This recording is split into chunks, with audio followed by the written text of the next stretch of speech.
Hi, everyone. Good morning. Welcome to your Fast Track to 7 a.m. Thank you for joining us here on the Valley today. I'm Ashlyn Hill. A Mankato man now hurt after a crash in Clay County yesterday. State Patrol says it happened just after 6 p.m. when an SUV was traveling eastbound on I-94 when that vehicle lost control, striking the cable median barrier. One passenger suffering non-life-threatening injuries was taken to Sanford. The driver and the other passenger not injured. State Patrol says the roads were wet at the time. We're learning more this morning about a fatal crash in Roseau County. We now know 59-year-old Richard Lee Hasbrook of Warroad died in that crash. State Patrol says it happened at the intersection of Roseau County Road 12 and 530th Avenue. It was just after 6 p.m. on Tuesday when a semi and a straight truck collided. State Patrol says the driver of the semi and his 11-year-old passenger suffered non-life-threatening injuries. North Dakota Highway Patrol needs your help identifying this driver involved in a crash with a motorcycle. It happened in Fargo. Take a look at your screen. The person here driving a 2007 Saturn near the intersection of 42nd Street and 17th Avenue when the motorcyclist struck the side of this car. That rider was taken to the hospital with non-life-threatening injuries. The crash remains under investigation at this time. Bail has been set after a fatal DUI crash in Ransom County. 37-year-old Amber Patel of Oaks is now charged with DUI and criminal vehicular homicide. She was originally charged with criminal vehicular injury. That was before the victim, 67-year-old Jerry Ruvsfold of Lisbon, died. At her initial appearance yesterday, bail was set at $2,500 cash. The man accused of shooting another man at the Arbors Apartments in June, making his first appearance in court yesterday. Amir Logan's bond was set at $50,000. Logan was arrested in connection to the murder of Zion Brooks. The judge ordered that if Logan posts that or pays $5,000 in cash, he can be released from jail. The Fargo Police Department said on June 24th, Logan shot Zion Brooks in the face, killing him. They even took an unexpected step of holding a news conference portraying Brooks as the victim of a senseless tragedy. Logan was booked into Cass County Jail for murder, but murder charges have not been filed. He was charged for 2 counts of unlawful possession of a firearm. They're both Class C felonies. A 22-year-old Fargo man was sentenced to serve nearly 10 years in federal prison after robbing a mail carrier at gunpoint in Frontier last summer. Court documents say Deshaun Holmes also stole a key from that carrier to then gain access to multiple mailboxes. The mail carrier initially handing Holmes a vehicle key instead, so Holmes asked him, quote, if he wanted to get shot, end quote. He eventually got a mail key and a tray of mail and ran away.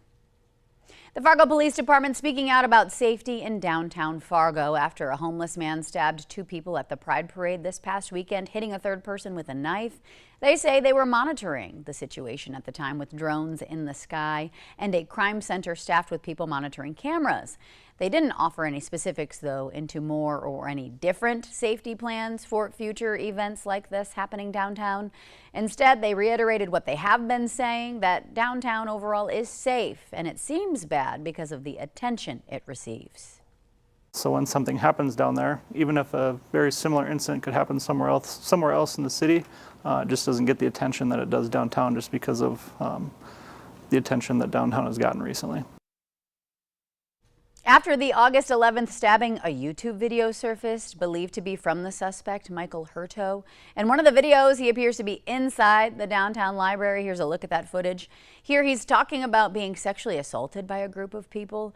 He also appears to be filming other homeless people downtown and publishing those videos on YouTube as well. We asked police about the videos. They say they are investigating.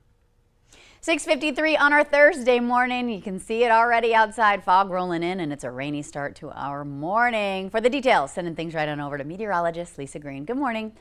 Good morning. Yes, in some areas the rain just keeps on falling. Other spots we are getting a little break, thank goodness. In spots that we got 4 inches of rain or more, and some of those places are under a flood advisory still this morning until 10:15 here. We're looking at spots in the southwestern part of our viewing area. So we're talking about Dickey County, the Ellendale area, back up into a little part of Lemoore County and near the city of Lemoore as well. This is an area that saw quite a bit of rain, overwhelming our systems to help drain some of that rain. And so be aware that there might be some minor flooding in some low-lying areas, areas that have a hard time draining out heavy rainfall over a fast period of time. And then also there may be some water on the roads. A reminder, never try to drive over water-covered roads. You don't know what's going on underneath. Could be a washout there. So again, just turn around, don't drown, as that saying goes, and take care on your morning drive. Here's a look at the latest radar. You can see Southern Valley getting a bit of a break from some showers. There's still a little bit of rain in the south, but it really is the north where we are still in the heart of some heavier rainfall in places like Grand Forks. It's been ongoing all morning in the city. And then moving north from there, anywhere you see yellow, that's where we've got some heavier rainfall rates happening here. So it's kind of right in that north central part of the valley here. And so this continues throughout much of the morning. And as that low pressure system is very slow to move, it's going to continue to bring us ongoing chances for rain. Even in areas where we've had breaks, more could pop up. We could even see some thunder showers this afternoon. So you'll want the rain gear no matter where you are. And we've got lots of rain reports coming in. Fargo, Grand Forks, Devils Lake, Bemidji, all reporting showers. Temperatures in the 60s at 68 degrees right now in Fargo. So it is the first day of school for some districts, especially in those areas where we've had so much rain. So watch out for puddles. Going to need those rain boots this morning heading out to the bus stop. And then heading into the day today, Southern Valley, again, that's an area where we're getting a somewhat of a break out at the bus stop here this morning in places like Lemoore, Edgeley, North Sargent. That's where those schools are starting right now. So good to start, but heading home from school, we might have to dodge some raindrops out there as well. So easy does it here for that first day. And then we see some showers lingering into Friday, but check out the weekend just in time, getting back into some 80s. Yeah, we're kicking off our bus stop planner. I know. We're going to be getting your first day forecast throughout the season as more and more schools go back.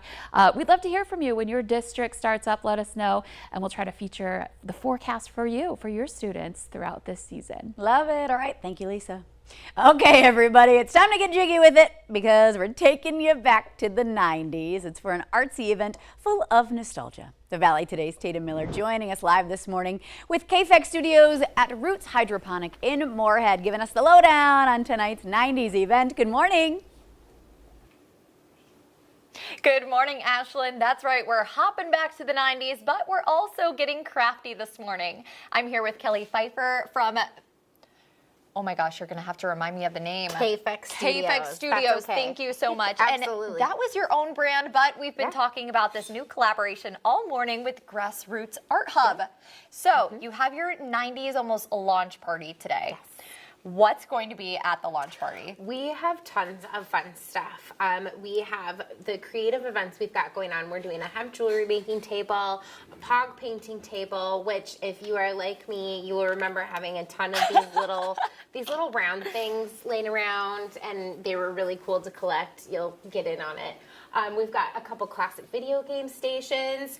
We also have somebody from the community coming in to do tarot card readings. We've got henna designs going. Oh, wow. Campfire. We are doing hot dog sales and s'more sales and a little hangout tent back.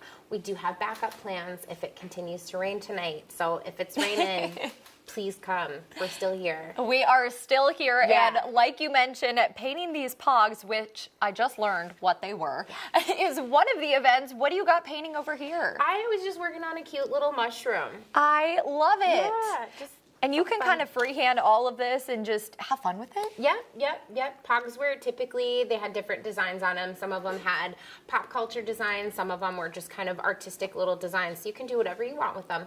And so we're really trying to bring in all the elements of the 90s Yeah. for this party. Yeah. What other little retro things are you going to have? So actually, my favorite part about it, we're doing a costume party.